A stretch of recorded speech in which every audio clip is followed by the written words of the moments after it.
Hello friends, सध्या आता कोविड-19चा प्रकोप संपूर्ण जगात व आपल्या भारतात सुरू आहे. त्या लॉकडाऊनमुळे सर्व शैक्षणिक व इतर संस्था बंद आहेत. त्यामुळे विद्यार्थ्यांचा शैक्षणिक नुकसान होऊ नये याकरता आपल्या कॉलेजनी ऑडिओ व्हिडिओ क्लिपच्याद्वारे विद्यार्थ्यांना शिक्षण देण्याकरता एक उपक्रम चालवलेला आहे. त्या अंतर्गत मी आज आपल्या समोर एक क्लिप सादर करीत आहे. काही तांत्रिक अडचणीमुळे ही क्लिप टाकण्यास मला उशीर झाला आहे, करता आपण समजून घ्यावे. यानंतर ही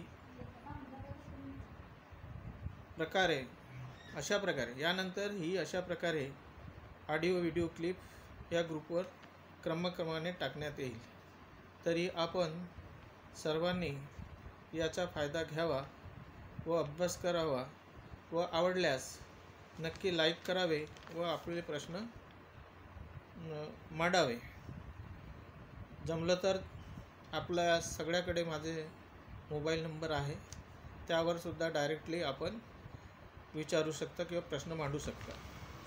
फ्रेंड्स, या सत्रात म्हणजे 2020-21मध्ये तुमचा 12वीचा वर्ष आहे व तो फार महत्त्वाचा आहे. वर्ग 12वी तुम्हाला पुढील प्रमाणे म्हणजे इलेक्ट्रॉनिक टेक्नॉलॉजीमध्ये प्रमुख 11वी प्रमाणे 3 विषय आहेत. ते विषय म्हणजे अप्लाइड अँड इंडस्ट्रियल इलेक्ट्रॉनिक्स, ज्याचा कोड आहे EA. दुसरा आहे MICS, कोड आहे याचा EB म्हणजे modern instrument and communication system.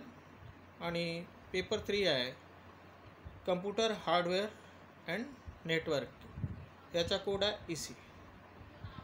या सगळ्या विषयात थेअरीमध्ये 80 गुण असतात. म्हणजे 80 गुणाचा पेपर हा बोर्ड काढून येतो आणि 120 गुणाची ही प्रॅक्टिकल परीक्षा होत असते. तर आपण वळूया आता आपल्या अभ्यासाकडे. तर पहिल्या सब्जेक्टचं जे नाव आहे आता सांगितल्याप्रमाणे शॉर्टमध्ये AI म्हणजेच अप्लाइड अँड इंडस्ट्रियल इलेक्ट्रॉनिक्स. यातील पहिल्या चॅप्टरचं नाव आहे ऑपरेशनल ॲम्प्लिफायर. याला शॉर्टमध्ये ऑफएम म्हणजे OP-AM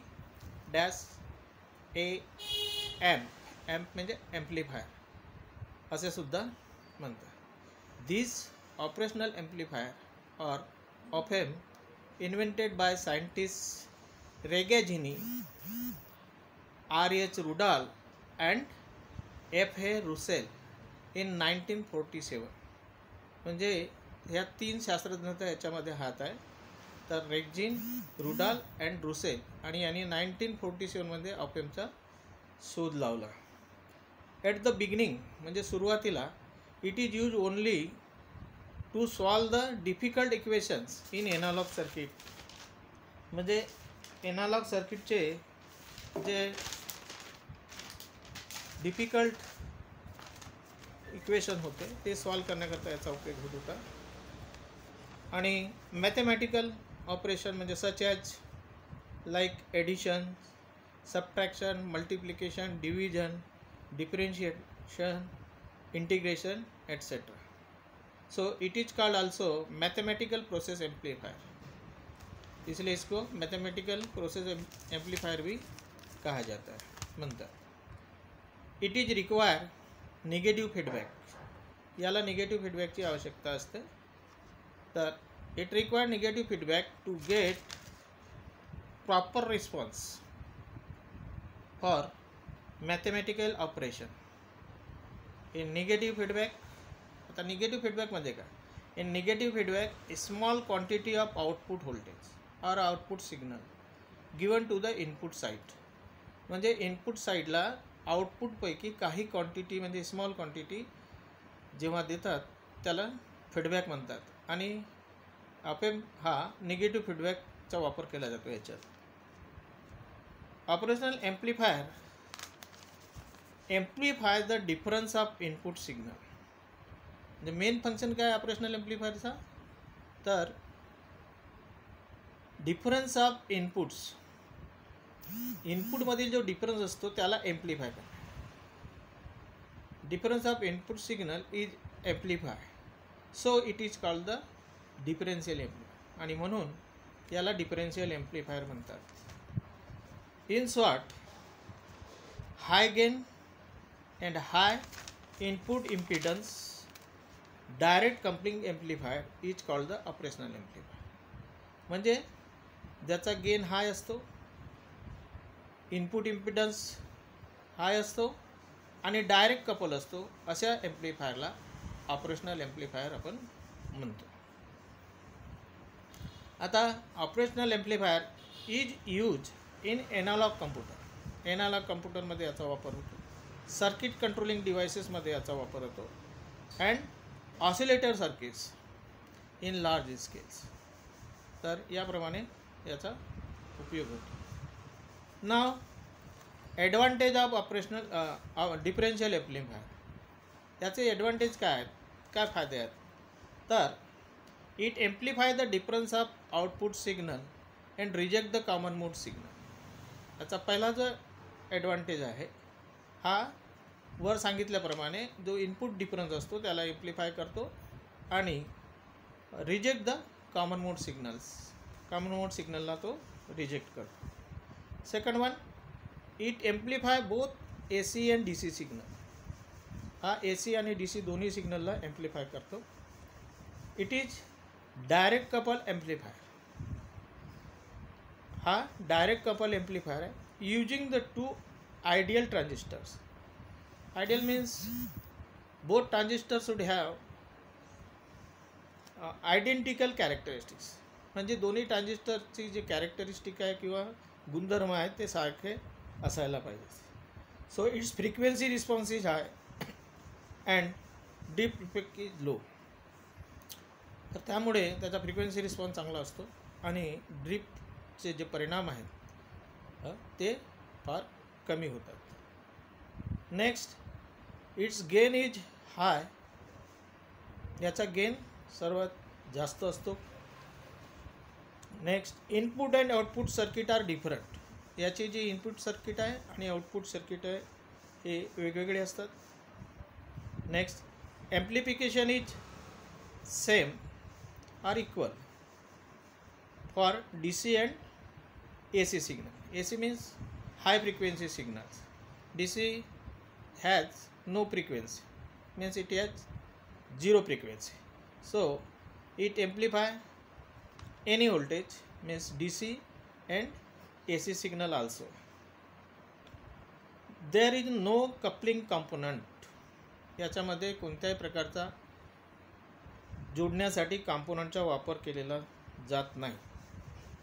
जसं की कपलिंग कॉम्पोनंट तुम्हाला माहितीच आहे, तर कॅपॅसिटर किंवा आपण ट्रान्सफॉर्मरचा उपयोग करतो त्यासारखा याच्यामध्ये उपयोग केलेला नसतो.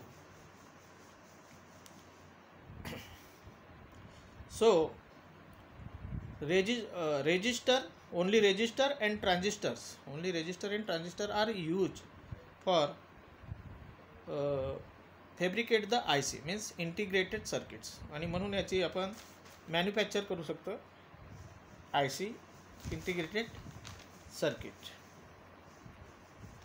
पुढे पाहू आपण need of operational amplifier. Operational एम्प्लिफायरची काय आवश्यकता आहे, कशासाठी आपण ऑपरेशनल एम्प्लिफायर. याच्यापूर्वी आपण 11वीमध्ये पाहिलेलं आहे पुष्कळसे amplifier, single stage, double stage, multi stage, cascaded amplifier, power amplifier etcetera.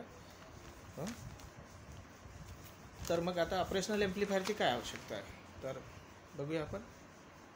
तर जसं तुम्ही पाहिलेलं आहे मागच्या वर्षी एम्प्लिफायरमध्ये, the gain of single stage amplifier. म्हणजे सिंगल स्टेज एम्प्लिफायरचा गेन हा काय असतो, जनरली इनसफिशियंट असतो, स्मॉल असतो.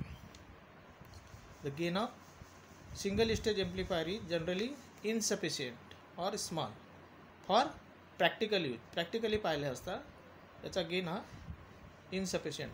Hence in order to obtain the desires high gain, त्याच्याकरता जर आपल्याला आवश्यक असा हाय गेन आवश्यकता असेल तर काय करायचं, gain 2 or more amplifier stages are coupled together. जर आपल्याला गेन डबल पाहिजे असेल किंवा अधिक पाहिजे असेल तर त्याच्यासाठी आपल्याला 1 किंवा 2 स्टेज वापर करावा लागेल, एम्प्लिफायरच्या करावा लागेल. There is a 2 important methods of coupling. याच्याकरता आपण 2 मेथडचा वापर करू शकतो. एक एम्प्लिफायर स्टेज आणि दुसरे एम्प्लिफायर स्टेजला जोडण्यासाठी. तर ते आहेत RC coupling and direct coupling. RC means R म्हणजे रेजिस्टर, सी मीन्स कंडेन्सर किंवा कॅपॅसिटर. तर RCचा वापर करून कपलिंग करू शकतो 2 स्टेज, किंवा direct coupling without component, without any component we can couple 2 stage. The frequency response of these amplifiers is fairly wide, but frequency response या एम्प्लिफायरचा चांगला असतो, तेवढा असतो. परंतु the gain of RC coupled amplifier falls at lower as well as higher.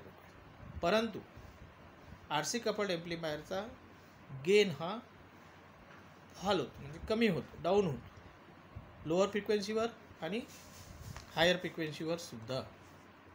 In direct coupled amplifiers also the output changes.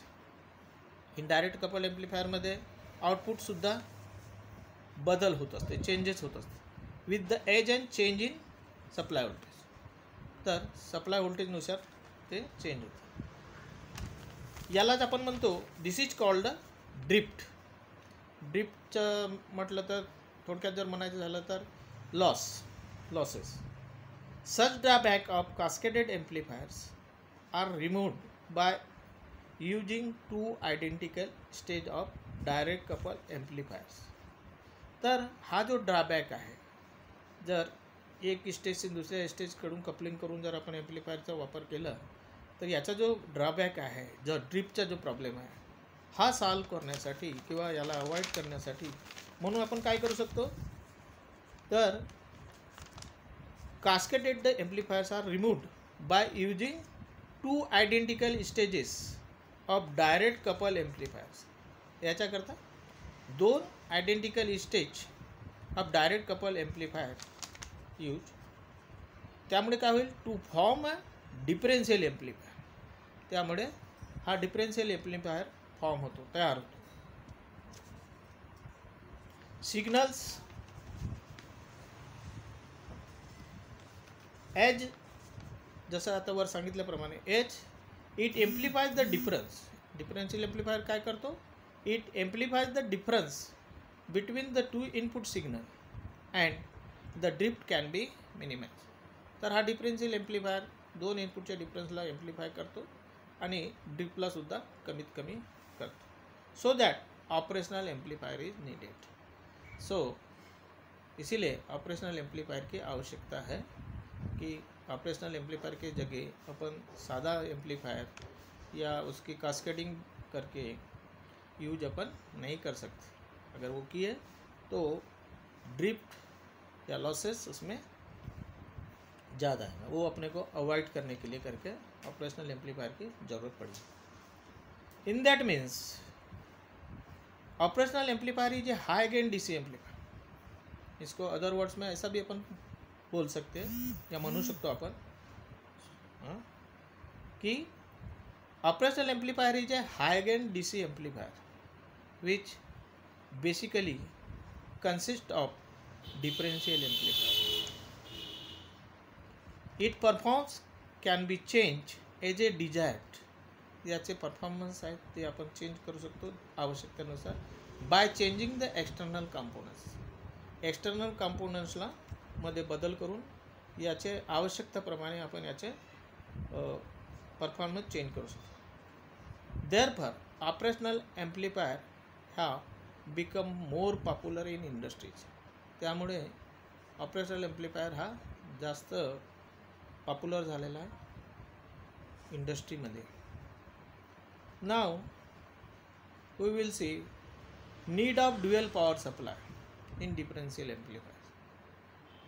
Differential एम्प्लिफायरला कशा प्रकारचे power supply देईल, तर it require dual power supply. Dual याचा अर्थ होतो या ठिकाणी दोन प्रकारचा याला पॉवर सप्लायची आवश्यकता असते.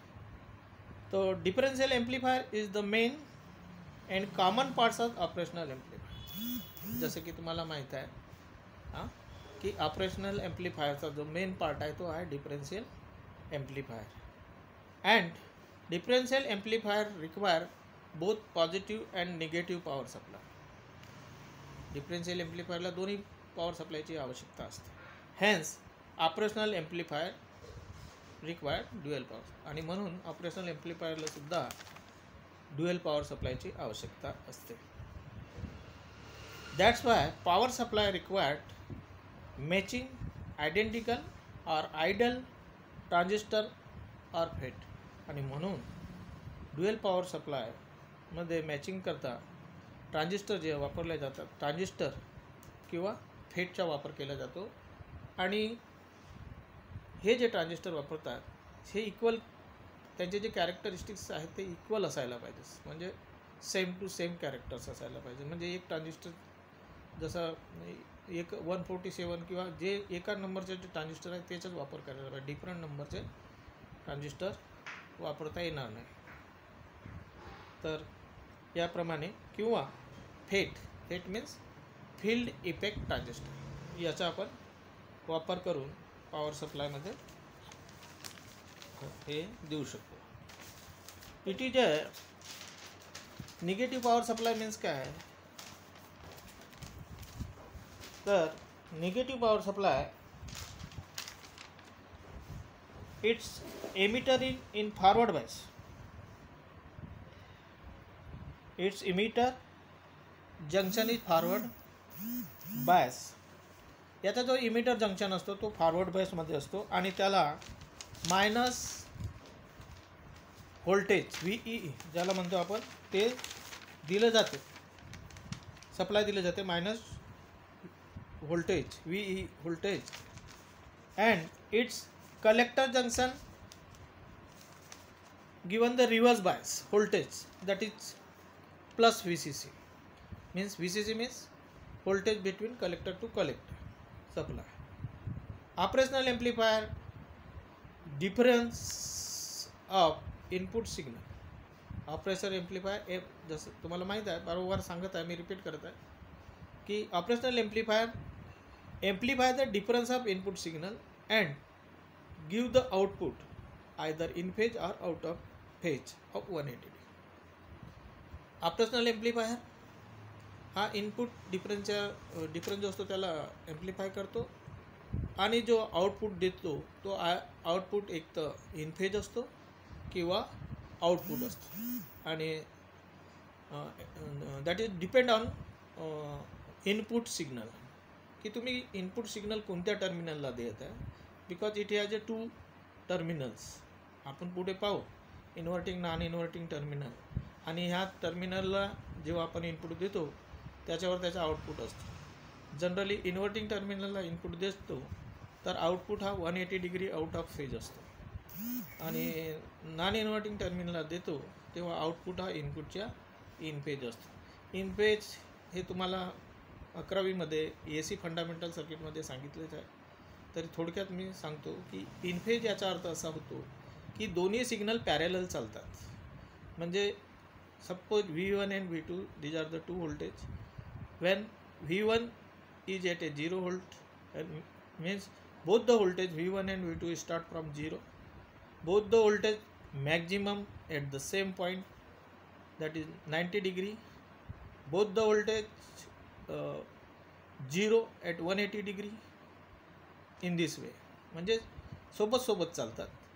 जेव्हा एक व्होल्टेज मॅक्झिमम असते तर दुसरी त्यावेळेस मॅक्झिमम असते. जेव्हा एक व्होल्टेज 0 असतो तेव्हा तो दुसराही व्होल्टेज 0 असतो. यालाच आपण म्हणतो इन फेज. आणि आउट ऑफ फेज म्हणजे the difference between the two signals त्याच्यात. तर या ठिकाणी 180 डिग्रीचा डिफरन्स असतो. जसं V1 एक सिग्नल असेल आणि V2 असेल तर V1 आणि V2 याच्यामध्ये 180 डिग्रीचा डिफरन्स असतो. तर याप्रमाणे आपण आज हे थोडक्यात पाहिलेलं हा माझा पहिलाच व्हिडिओ आहे.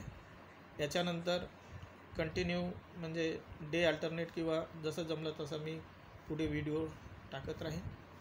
आज हा थोडा थेरॉटिकल पोर्शन होता म्हणून मी काय म्हणते त्याला फळा किंवा चॉकचा उपयोग केलेला नाही. पुढे जसं जमलं तसं मी तुम्हाला जसं एक्सप्रेशन असेल डेरिव्हेशन वगैरे असेल किंवा सर्किट डायग्राम असेल ते तुम्हाला प्रॉपर ड्रॉ करून एक्सप्लेन करेन.